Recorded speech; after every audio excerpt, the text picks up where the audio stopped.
வரகரிசி பொங்கல், வரகரிசியும் பாசிப்பருப்பும் போட்டு பொங்கல் பண்ண போகிறேன். அது எப்படி பண்ணுறேன், தண்ணியெல்லாம் இருத்திட்டு ஊற வச்சுருக்கேன். இதில் 1.5 டம்ளர் வரகரிசி, 1/2 டம்ளர் பாசிப்பருப்பு போட்டு ஊற வச்சுட்டேன் ஒரு மணி நேரம். அது ஊறி அதை தண்ணி இருத்திட்டு வச்சுருக்கேன்.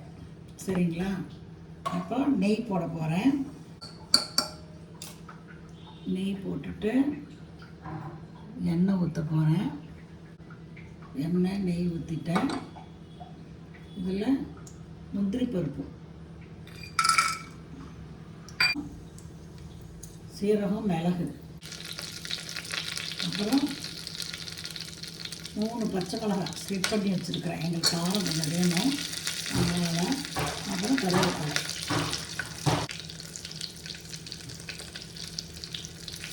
இஞ்சி போடுறேன். இப்போயே மூக்கு துவைக்குது. இப்போ இந்த பாருங்கள், அரிசியும் இதையும் போட்டு வணக்கணும். தண்ணி ஊற்றிட்டு அப்புறமே இதை போடக்கூடாது. என்னோடய ஸ்டைல் இல்லை.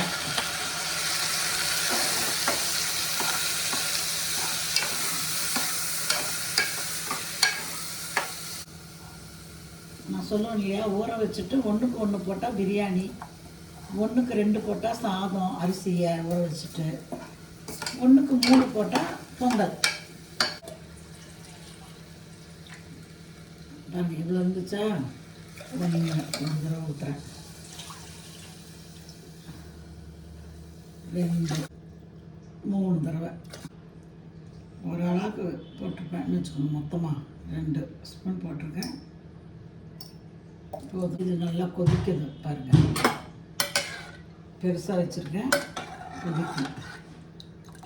கொஞ்சம் உப்பு போடணும். 2 ஸ்பூன் போட்டோன்னா 3 ஸ்பூனே போட்டுருக்கலாம். அவ்வளோதான், 5 நிமிஷம்தான் ஆச்சு.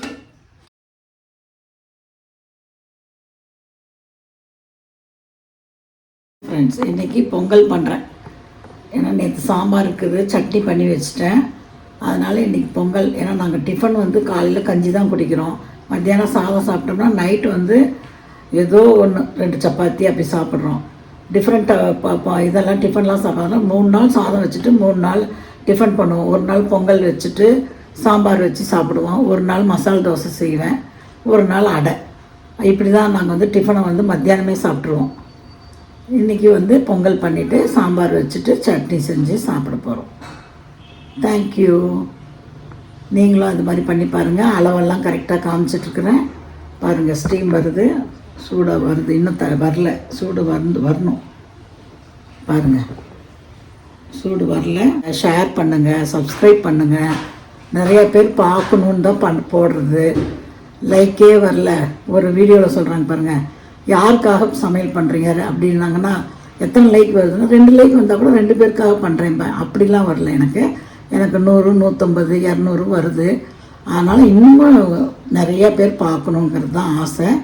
அதனால் பாருங்கள், இன்றைக்கி வரகரிசி பொங்கல் பண்ணுறது எப்படின்னு காமிச்சிருக்கிறேன். பாருங்கள், ஸ்டீம் வந்துருச்சு பாருங்கள். சவுண்டு கேட்குதா? இப்போ போட்டுட்டு கொஞ்சம் ஸ்லோ பண்ணுறேன். ரொம்ப ஸ்லோ பண்ணல, கொஞ்சம் ஸ்லோ பண்ணுறேன். அவ்வளோதான். தேங்க்யூ.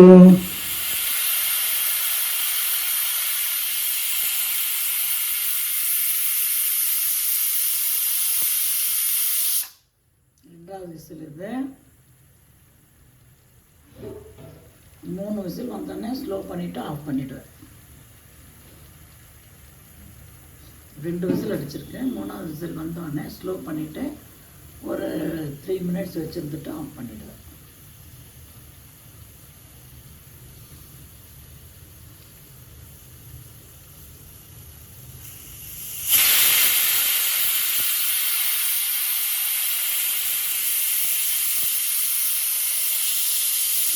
வந்துருச்சு, ஸ்லோ பண்ணிவிட்டேன், ஆஃப் பண்ணிவிடுவேன்.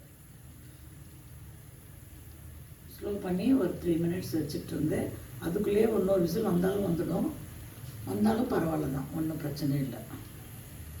நல்லா கொலக்கொலான்னு இருந்தால் தான் எங்களுக்கு பிடிக்கும். ஒவ்வொருத்தருக்கு அப்படியே கொஞ்சம் விதிரியாக இருக்கணும், எங்களுக்கு கொஞ்சம் தண்ணியாக கொலக்கொலான்னு இருக்கணும். அதுக்கு தான் 3 பங்கு தண்ணி ஊற்றுறது, 1க்கு 3 ஊற்றுறது. ஒருத்தருக்கு கெட்டியாக இருக்கணும்னா 1க்கு 2 ஒரு கிண்ணத்தில் அளவு எடுத்தோன்னா அதுலேயே 2.5 கூட ஊற்றலாம். 3 ஊற்ற வேண்டியதில்லை.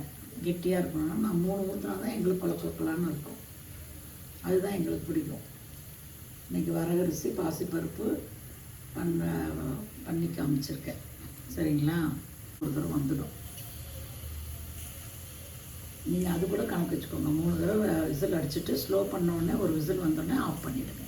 அதுவும் உங்களுக்கு கணக்கு கரெக்டாக வரும். இப்போ இந்த வீடியோ எடுக்கிறதுனால தான் இவ்வளோ அளவுக்கு அக்யூரேட்டாக எல்லாம் சொல்ல வேண்டியது இருக்குது. நான் வந்து ரொம்ப அப்ராக்சிமேட்டாக தான் எல்லாமே சமையல் பண்ணுவேன். இப்போ தான் உங்களுக்காக அளவு சொல்லி செய்யுங்கன்னு என் பசங்க, ஸ்டேட்ஸில் இருக்கிறவங்க, அண்ணன் பொண்ணுங்க எல்லாம் சொல்கிறதுனால அவங்களுக்காக இப்போ எல்லாம் அளவு சொல்லி தான் நான் சமையலே பண்ணுறேன். பாருங்கள், ஒரு விசில் வந்துருச்சு பாருங்கள். ஸ்லோ பண்ணிவிட்டு விசில் இன்னொரு 4th விசில் வரும்.